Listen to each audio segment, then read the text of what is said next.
Yes. Dr. Hefner, will you please give us the superintendent's report? Thank you. Indeed, there are wonderful things happening all across our school district, and certainly echo the positive comments about the Ballantine Lego Robotics team. Very impressive, and what a great group of students. And I know that they will continue on with this for years to come and get even better and better over time. That's very inspirational. A couple things I want to mention this evening. Since we last met, we've had several items of great news that I would share. Chapin High School is one of the finalists for the Palmetto's Finest High School Award in our state, so we congratulate them. Harbison West Elementary School's School Improvement Council made the state honor roll, and they are one of 7 finalists for what becomes the top School Improvement Council in our state. So we wish them the very best and commend them for that selection. And our own Dr. Bob Couch, he was here a second ago, there he is, has just been named as a member of the Education Oversight Committee for the state of South Carolina. Congratulations, Dr. Couch.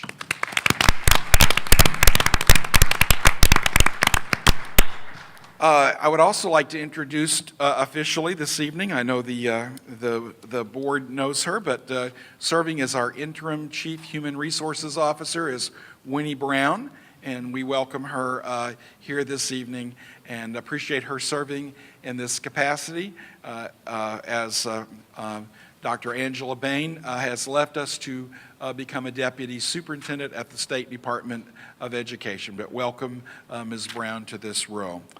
All right, we will now go to our monthly financial reports from Mr. Richardson, our Chief Finance Officer. Mr. Richardson. Thank you, Dr. Hefner. Exhibit B has our financial reports for November and December of this year. The reason you have 2, obviously, is because of the holidays in November and December. We were not able to present these to you. But with your permission, I will skip the November one and get right on the December one, since that's the latest one we have.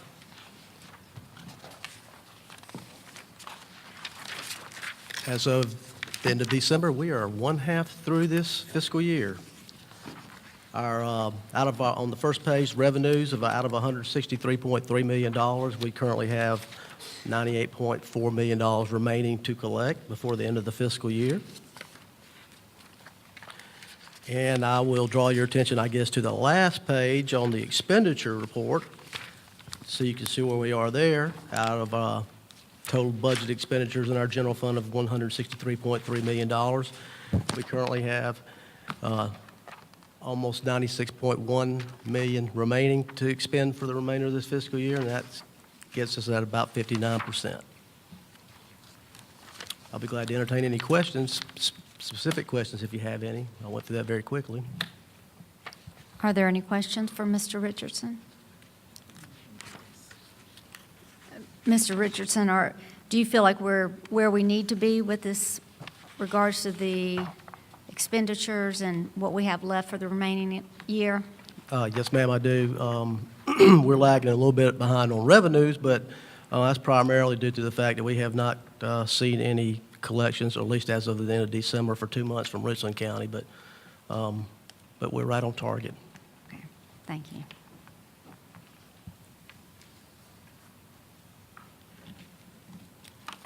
All right, does that conclude your report, Mr. Richardson? Or Yes, sir, that does. All right, thank you very much. And this evening, we will have an update on our advanced ed. I'm sorry.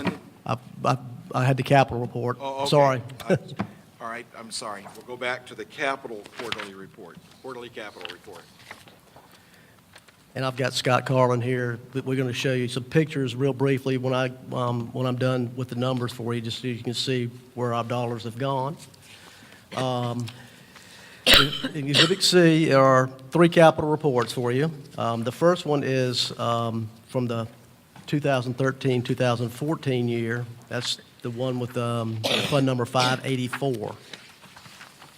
And I'll just draw your attention to the very last page once again there. Out of almost $11.5 million, we currently have, as of the end of December, approximately $780,000 left to expend.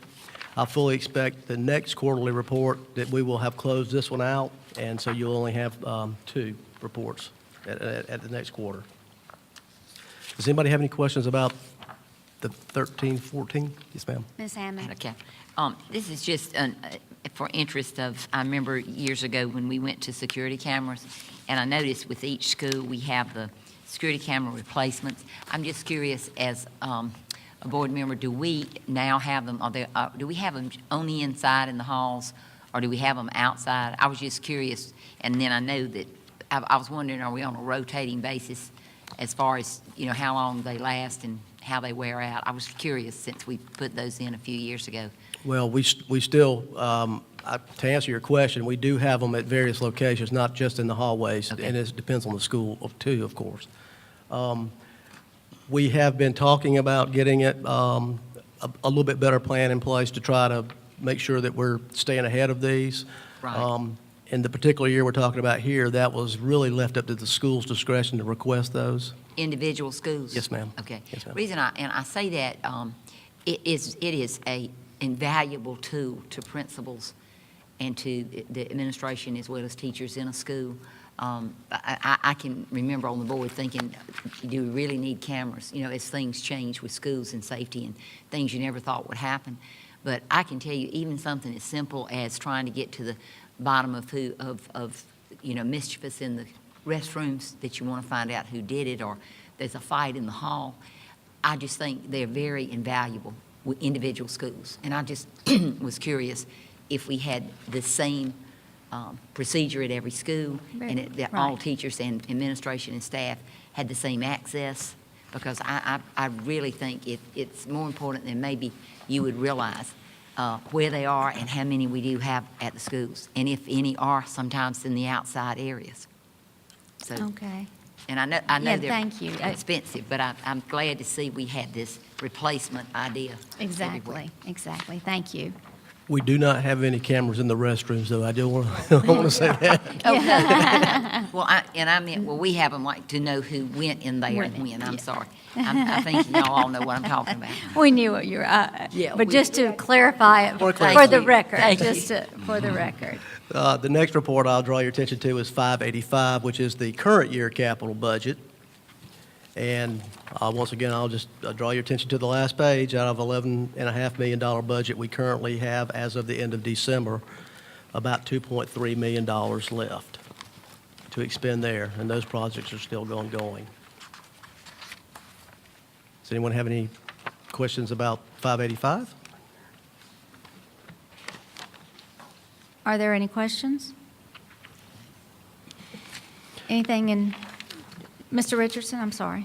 Last but not least, this is the bond referendum report, which is on this one, 535. That's Fund 535. If you'll look on page 3, I tried to highlight it for you. It obviously didn't do too well when you try to highlight using black and white, but that is the Chapin Middle School budget. Just so you can see the total budget of $27.1 million. We currently have unencumbered balance of approximately $4.4 million. On the very last page, you can see the totals and where we stand with the referendum projects. Out of the $269 million budget, we currently have approximately $8 million left unencumbered, which includes that middle school budget that you just saw. That's all. That's it. Ms. Hammond? Clarifying, your last statement, that 8 million, is that including the staffing of the new middle school? Did you say that? No, this is strictly Just the just capital, strip. just for Okay, building. that's what I Yes, wanted to know. Yes. Okay. Mr. Carlin, he is here to show you a little bit of what we've done with these capital dollars. Yes, sir. Good evening, Madam Chair, board members, Dr. Hefner. Thank you for the opportunity to update you on some of the things we've been doing with our facilities to keep them stellar. not only our newer facilities, but of course all our older ones. We want to keep everybody on par. I thought I'd take just a couple of minutes for the benefit of our new board members to explain a little bit about our capital budget. Typically, at any one time, we're operating within at least two budgets, and I'm happy to say that our prior year's budget, the FY 13 and 14 budget, we're in the final stages of completing the last two projects of that budget, like Mr. Richardson was saying. In our capital budget for this year, we're in the process of finishing 30 projects, and we have 7 of those we still have yet to complete. So we're making good progress on both of those budgets. Be glad to entertain any questions you may have on the projects, but we do have a couple of slides to show you some of the progress we've made since October. Okay, thank you. Okay. I always like to start with this because with everything we do, we are intent on doing it with excellence and making sure that the dollars we do spend are not wasted on low quality. We do it well. Okay. This is one of the 2 projects we're still finishing up from last year's budget. This is Dutch Fork High School. They have prepped those courts, and you can see the material that they're going to be using on the courts. They are finishing Irmo High School up as of today, and they should be on Dutch Fork High tomorrow. And I'll go to Irmo High School just to see some of the progress that's being made there. At Irmo High School, unlike Dutch Fork High, we have the green-on-green courts, and now we're going to the U.S. Open style of courts. So they'll have the blue courts. And like I said, they're in the process of finishing those now. The other project we're now in the final stages of completing from last year's budget is the greenhouse for our career and technical sciences building. And that's coming along very well. I think the only thing we have left is for SC&G to hook up the gas and have an inspection. So we're very close to completing that one as well. Irmo Elementary School, one of the things that we've been trying to improve around the district is our curb appeal. And we believe that, and other folks in our area believed that Irmo Elementary School was not the best looking landscape school, but we think we've corrected that. This is the view coming down Irmo Drive, facing the back of the school. And that project is completed now. This is the look, again, from Irmo Drive, and I'll hit some other shots from the back of the campus. What you have there is a number of plantings on the hill as well as trees, and the entire sloped areas in the back of the school are now mulched.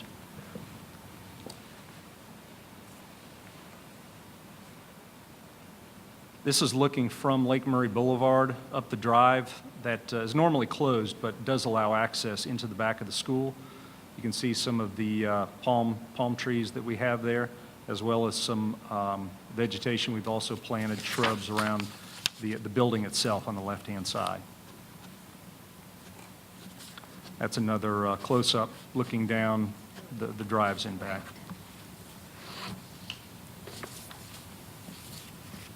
At our last update, we had completed installing our portable classrooms at Lake Murray Elementary School because of our increasing numbers, but we had not completed the covered walkways there. So here we are now with our covered walkways, and that project is completed. At Chapin High School, we are in the final stages of completing a roof replacement on the Fine Arts building. And the way the architecture is on the front of that building, it's not the most attractive thing from the road. Mr. McAllister and his team have come behind with the architects and put up the screening to make that look a little bit more attractive. In the next screen, you'll see what it looks like now. So we've got a good solid roof, but it's also attractive from the road now. And pending your questions, that's our update for this time. Certainly looks great. Are there any questions by Ms. Hammond? I had one on the Irmo Elementary. And Yes, you're ma'am. right, that there's been much conversation. I also serve on the Arbor Day Committee. We are excited about having that hill beautified. But I was going to ask, do we, as far as Arbor Day in the district, do we still have sort of a partnership on maintaining it, or do we need more money from there? I mean, I'd like to take a report back to them if there's anything Yes, ma'am. met our side of the plan. We've completed our portion to this point, Okay. And according to Mr. Moore, I think there were some other trees he wanted to plant in some of those things. I know he's working with the contractor. Right.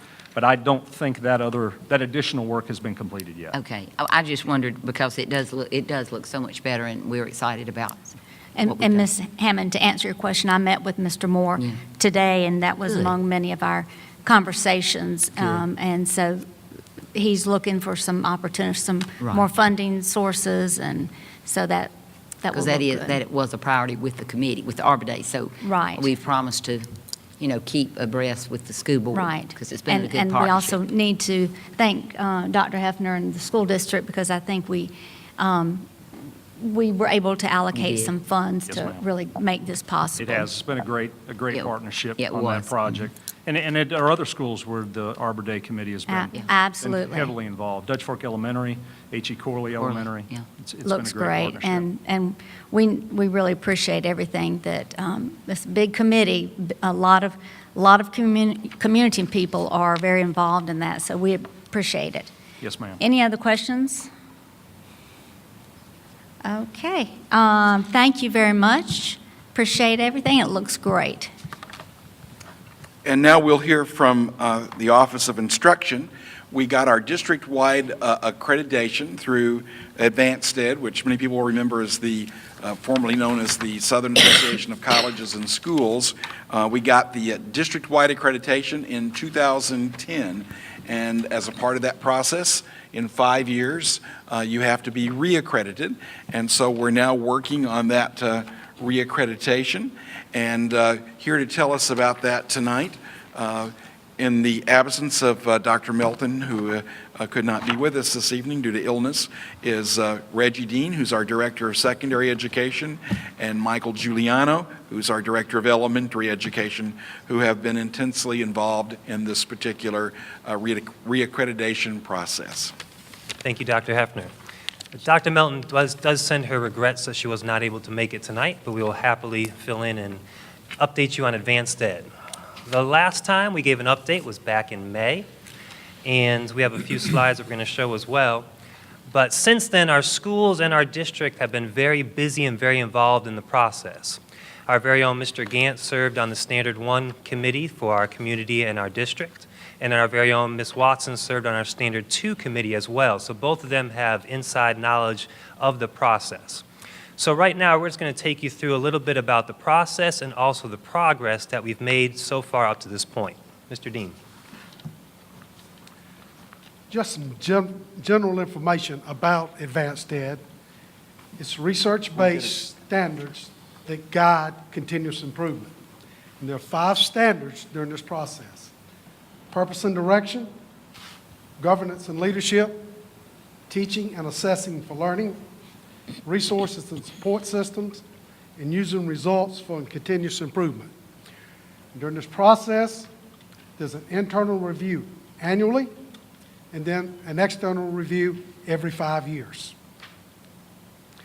During the external review process, each school completes a self-assessment, and through this process, all faculty review all 5 standards.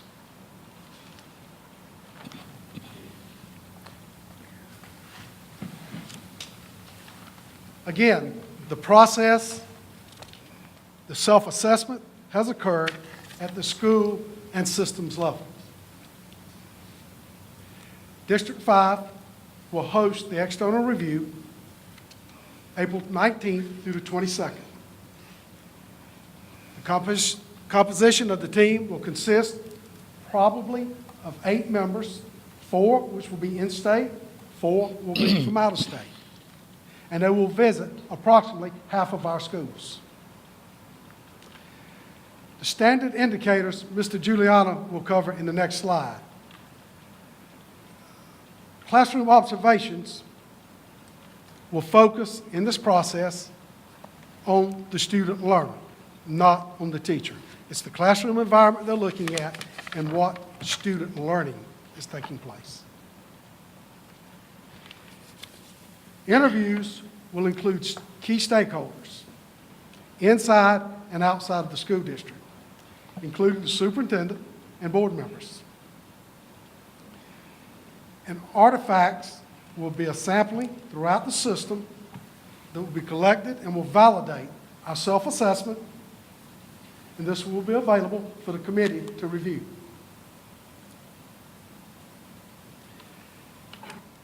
A preview of findings will be shared on April 22nd. This is not the actual report.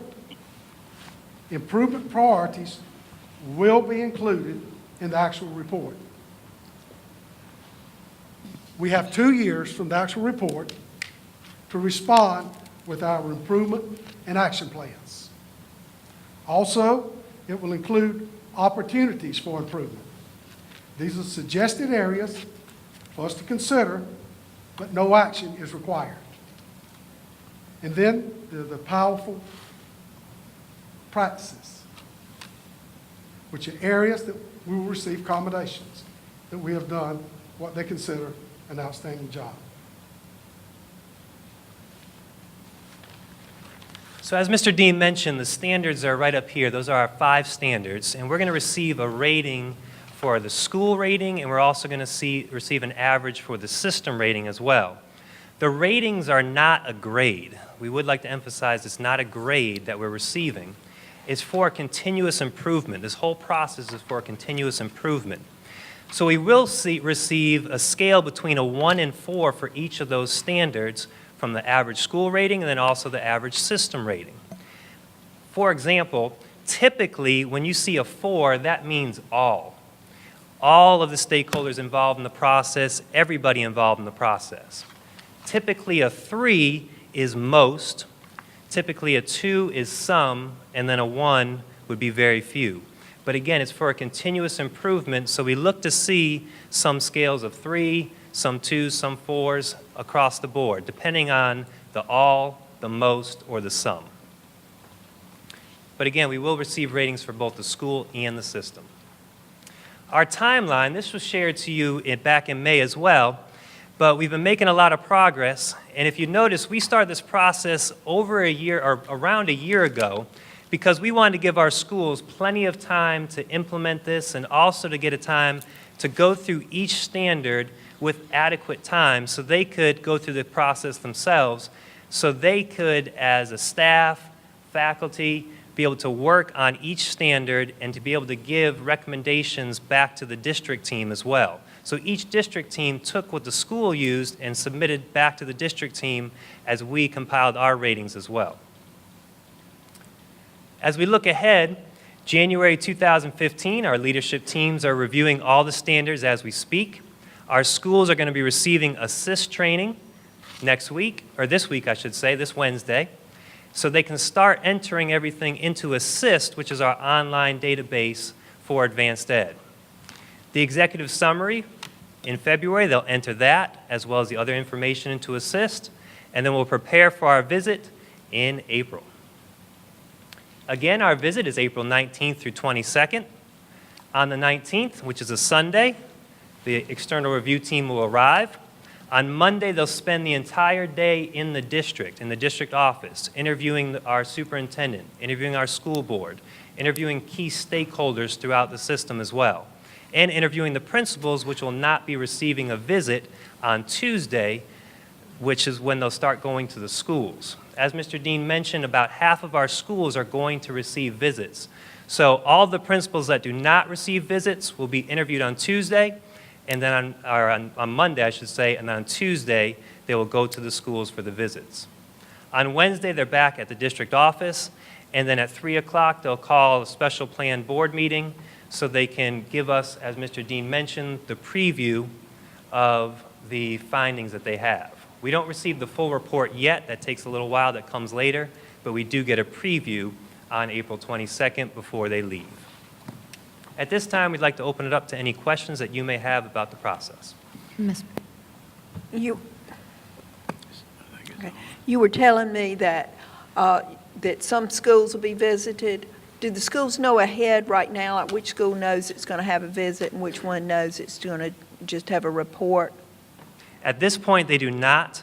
Once Dr. Melton, who's the lead for advanced ed, when she talks to the lead evaluator from the external review team, that external evaluator will tell her which schools that they would like to visit.